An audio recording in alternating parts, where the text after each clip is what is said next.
Greetings, Earthlings, and welcome back to 7th Street. See, look at that. A little bit of consistency here. This is the second day in a row that I'm doing a video for my channel, so I hope you guys are happy about that. All 12 of you that actually watch my channel. Back for another VHS Spotlight here on 7th Street Productions. First we talked about Holy Grail tapes and, kind of that, like what everybody considers a Holy Grail tape. And then talked about, my personal Holy Grail tape, which was Godzilla vs. the Smog Monster from Orion in 1989. And I thought that maybe we would just jump right into some hot takes, some real controversy. Let's ruin my cred as a VHS collector right away. So today I wanted to talk a little bit about Wizard Video, most specifically Wizard Big Boxes. Wizard Video is a distribution company started by Charles Band in the early 80s. I think it was like 81, 84, but I think the heyday was 82 to 83. I think that's what most people think of when they think of Wizard Big Boxes. And, I'm assuming everybody knows what a big box is. A big box is exactly what it sounds like.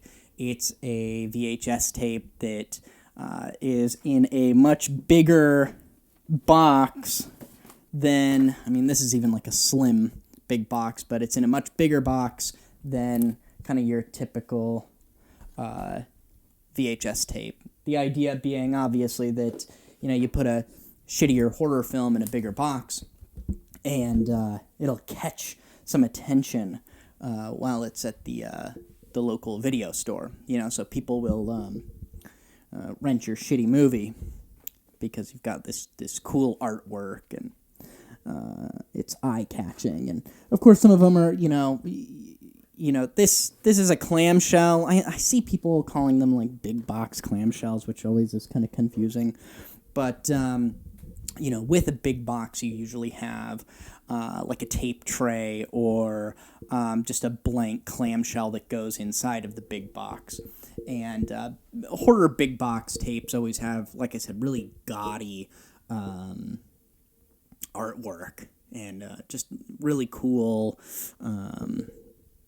images, usually. And sorry, I got a little sidetracked there. I'm going to hit my almost non-existent nicotine here.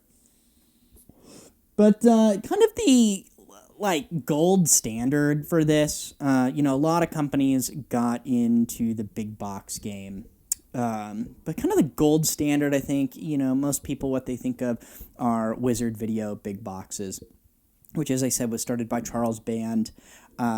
He started off, as a filmmaker. Just a quick, brief, overview. If you don't know who Charles Band is, he's got a podcast on Tubi that you can watch for free. But he started Meta Home Entertainment, which started distributing VHS tapes. I think one of the first ones he did was Texas Chainsaw Massacre, and got into some legal trouble because he didn't actually own the rights to distribute the film, I think. I'm just speaking off the cuff here. But sometime in the early 80s, Meta was either bought out from him, or as I've also heard, he was sort of forced out by producer Irwin Yablans, who produced a number of Charles Band's early films. I know that he produced Laser Blast, because even in the Mystery Science Theater 3000 episode, they make a joke about his name. But he may have also produced, where is it? What is that? Yeah, The Day Time Ended. This may also be Irwin Yablans. Maybe not. Anyway, This is Charles Band, I think. Yes, it is Charles Band. Anywho, Charles Band moves on from Media Home Entertainment. Irwin Yablans retitles it Media, and Media becomes a really big VHS distribution company. Most people have probably seen, most collectors probably own Media tapes. And Charles Band moved on and started Wizard Video, doing Wizard big boxes. I have a number of Wizard big boxes. There's some of my favorites. And then, you probably know Charles Band today as the owner of Full Moon Entertainment. Eventually, the big box craze didn't last too terribly long. And he ended up moving on to Full Moon Entertainment and going back to mostly producing and directing. I think that he even tried his hand at running a video store at one point in Los Angeles, and my guess is it probably just wasn't for him. Anyhow, big boxes nowadays are really expensive on eBay, and as I said in the last video, I try not to buy too much stuff on eBay. I like to find stuff in the wild, but I am a sucker for big boxes, and those are tougher to come across in the wild. They're even tough to come across at a VHS swap in Portland, Oregon. I've most of the time when you go to a VHS swap, there are no big boxes for sale, not even overpriced big boxes. People kind of hold on to those like they hold on to their balls, man. So, over the past few years, I have been buying more big boxes, and Wizard big boxes, obviously, as I said, are kind of the gold standard, but they are really expensive. It's you're lucky if you can find big boxes from any company nowadays for $40. That's kind of a good day. That's kind of a good deal if you can get a $30-$40 big box. And when I started collecting VHS tapes, you could get a lot of this shit for damn near free. Just by going to Goodwill. You could probably just ask the person, hey, I really, really want this tape. And you could probably get the damn thing for free. They're like 10 cents each. Nobody cared about VHS tapes. Not even really on eBay. They were pretty cheap. Anyhow, so I wanted to highlight a Wizard big box today, and I wanted to highlight one of my favorites, actually. I think that this is just one of the most beautiful covers in the whole world, and that is Zombie Lake. This movie stars Howard Vernon. Who directed this? I don't even think that it's... Yeah, that's a pseudonym. Anyway, it's a French-Spanish co-production. This is Eurocine that produced this film in the late 70s, right? Yes. Just a gorgeous cover. This is one of those posters that I desperately want this framed, hanging up in my house. And as I said before, I'm going to try and set this down. Big boxes, big kind of much bigger than normal VHS tape. And it was, how does this not catch your attention, at a video rental store, And then usually got a little gatefold flap that you pop it open.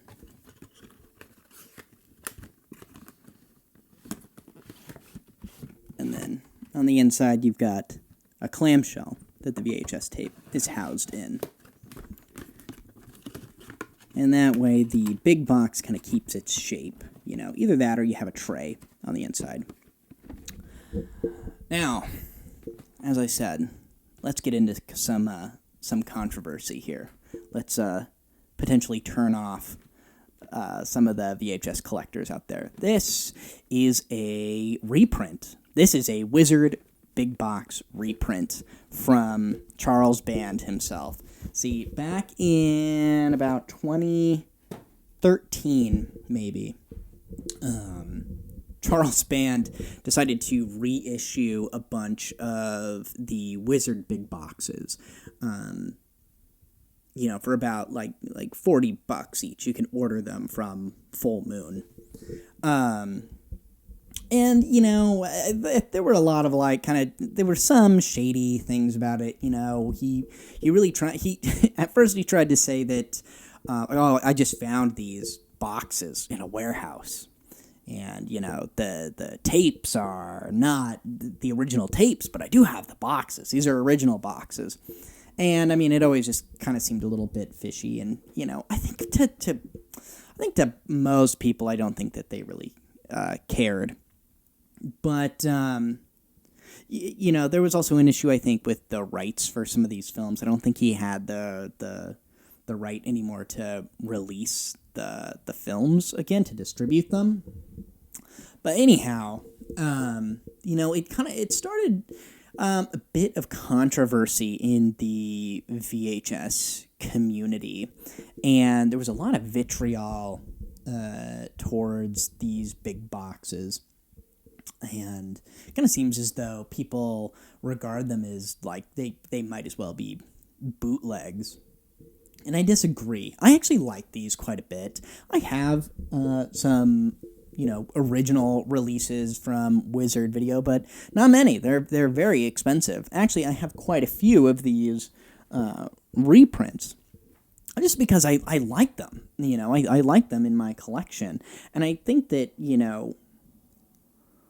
I think there's something kind of cool, about re-releasing, especially some of these harder big box titles to get, because there are most definitely collectors out there who have a ton of Wizard big boxes, and they might be, just 4 or 5 away from completing the collection, and something like Zombie Lake is really, really hard to find, and when you do find it, it's really expensive.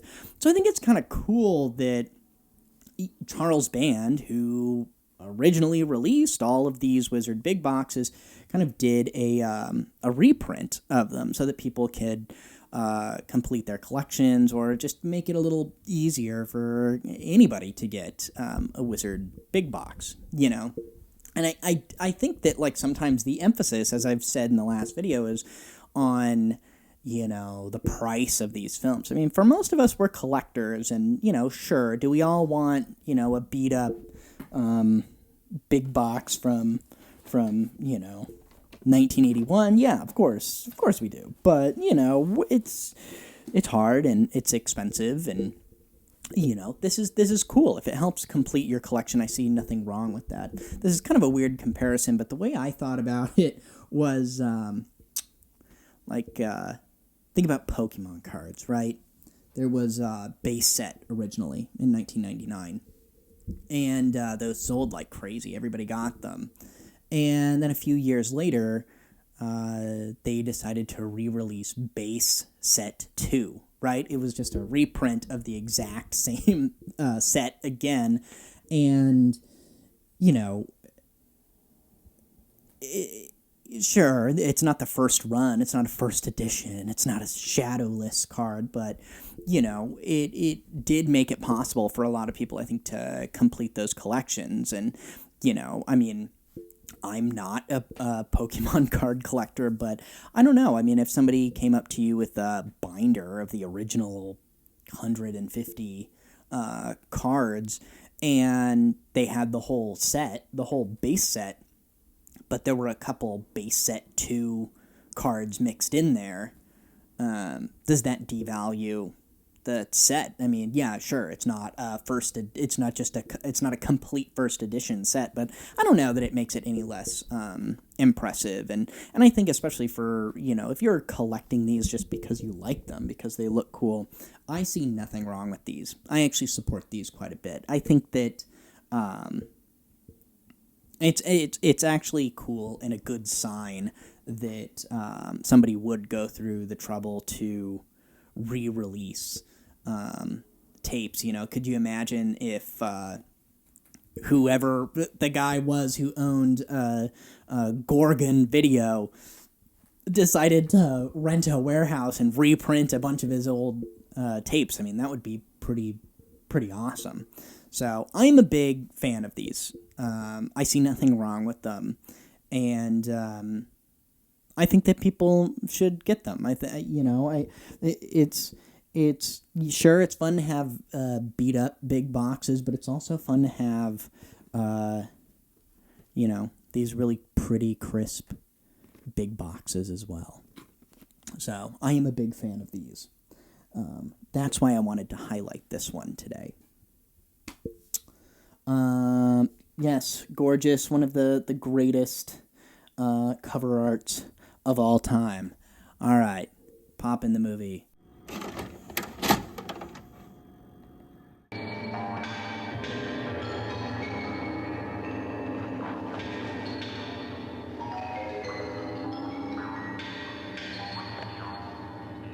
This movie sucks.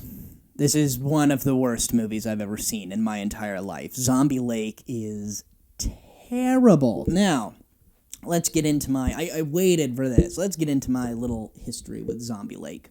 When I was a kid, I used to get an allowance every 2 weeks. And I would always go to Suncoast Video in the mall. And, I get $20 every 2 weeks. I remember going there and I would always look at zombie movies, especially when I was like 12, really, really into zombie movies. Had seen, Fulci's Zombie by that point. All of the Dead films were, some of my favorite films of all time. I loved Hell of the Living Dead, Bruno Mattei's film. So I was always looking for more zombie movies that I had never seen. And when I was there, I saw a DVD for Zombie Lake, a Euroshock DVD that I still have, and there was a DVD for Fulci's Zombie 3. And I remember sitting there and reading the back of them, and just kind of picturing both movies in my head, and they kind of started meshing together. Now, this DVD was like both DVDs each were like $25, and I would get $20 every 2 weeks.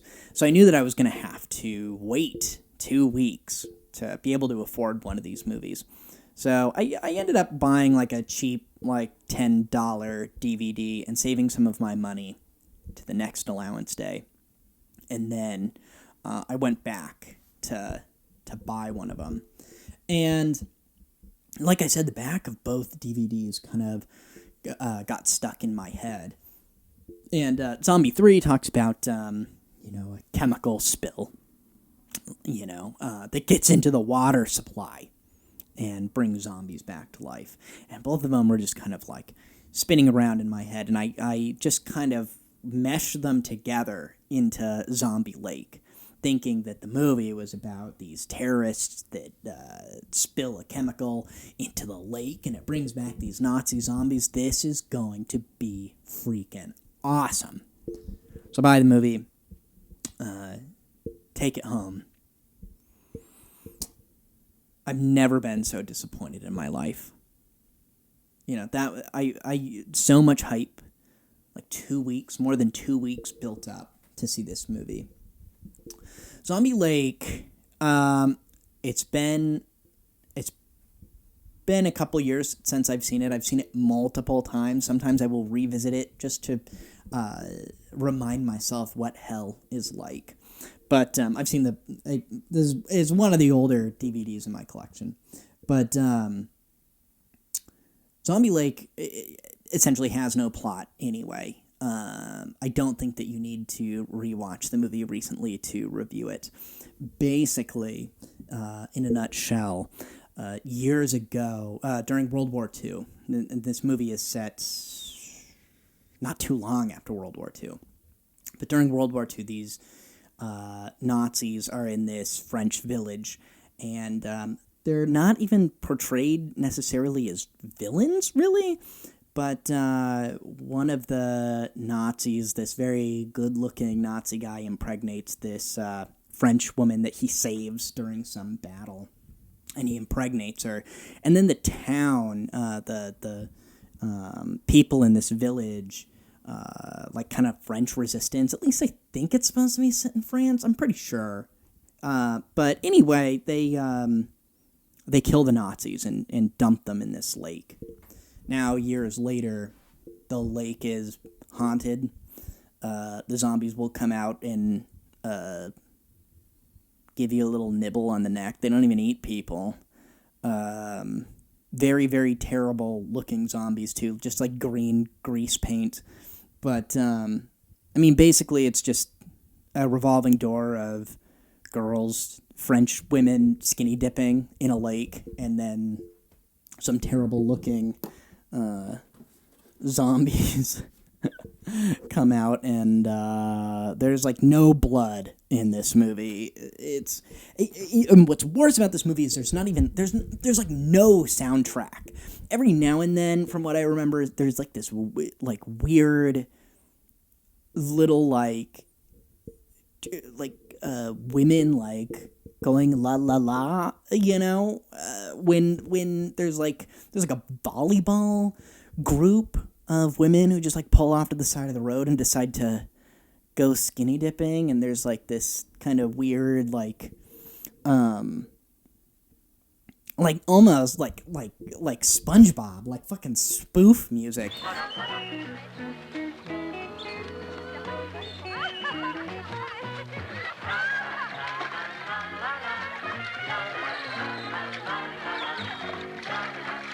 But for the most part, it's silent.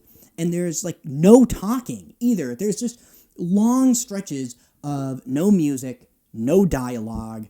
All you hear is just like shuffling around, like rustling of like some clothes or like a helmet.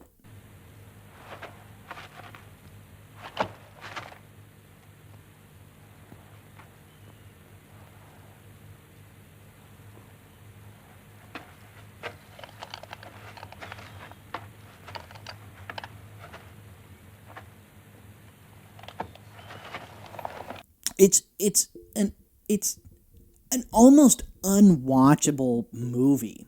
And, Eurocine films are usually rough to get through, but this one is especially rough. And like I said, maybe part of it is the fact that I had this movie kind of built up in my head. I was excited to see it, and then I was extremely disappointed. But in high school, even after high school, probably still today, like if you were to ask me just point blank, like tell me the worst movie you've ever seen, Zombie Lake might be that for me. There's only one redeeming quality about the film. And no, it's not the nudity. It's the way that it's shot. It does look really pretty, just like, most Eurocine films. The camera operator was no hack. The film stock looks great. It's nice and saturated. But, that ends up kind of working against this film as well, because you can see this terrible green grease paint makeup in all of its glory, and you can see the edges of the pool for the underwater scenes. It's just dreadful. It's just I love the poster. It's one of the coolest posters ever made. But it's a truly rough film. It's best thing I can say about it is it deserves the right to exist. Yeah. Yeah. Yeah. The movie just meanders along. People go skinny dipping, zombies come out and kill them. People go skinny dipping, people come out, zombies come out and get them.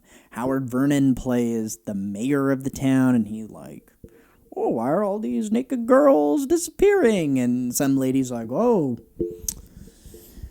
someone did a voodoo ritual down near that lake, where we disposed of all of those Nazis years ago.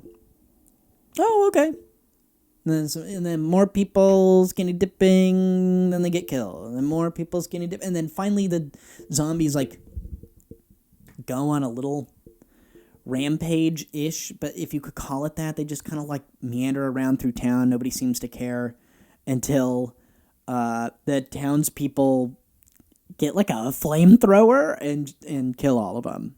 And like I said, meanwhile, there's this kind of like side story-ish about the one Nazi zombie who has a daughter now in this French town, this like little 10-year-old. My poor darling, these horrible creatures could have killed you like they did many others.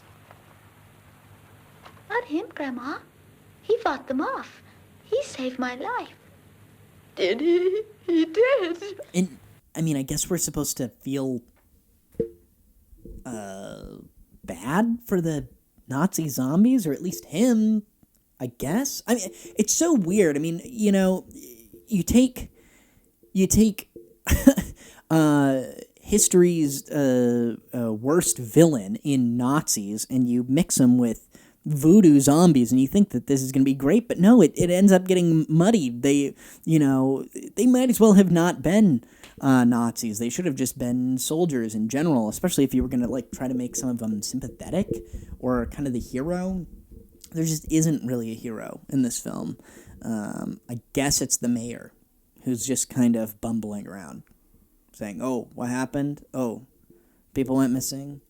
Wonder if it has anything to do with those Nazis. Oh, it does have something to do with those Nazis. They're zombies. They're not very dangerous. They're super slow. They killed a couple of people by giving them a hickey. Yeah, the movie's terrible, man. It's really bad. It's really bad. Maybe there's someone out there who likes it, who appreciates it. I totally get that. I mean, you know, I'm a big Jess Franco fan, big Bruno Mattei fan. I unironically like a number of Claudio Fragasso films. I am no stranger to Euro horror, Euro trash from the 70s and 80s. This one is just rough, man. And like I said, maybe some of it is just a little leftover anger from when I was like 12 or 13, but yeah, it's hard. It's a hard one to get through. All right, guys. Well, that's it for this episode. I promise I'll do a couple more. If you like these, please leave a comment below. Make sure that you subscribe to the channel. Subscribe to us on Instagram and Facebook, 7th Street Productions. You can visit our website, 7thstreetfilms.com, and make sure you check out some of the movies that we've made, some of our feature horror films. I promise they're at least 1% better than Zombie Lake. I promise. You can watch all of those movies on Tubi, Amazon, Apple TV. You can just look up 7th Street Productions or me, Calvin McCarthy, and you can watch our movies. Let us know what you think. Until next time.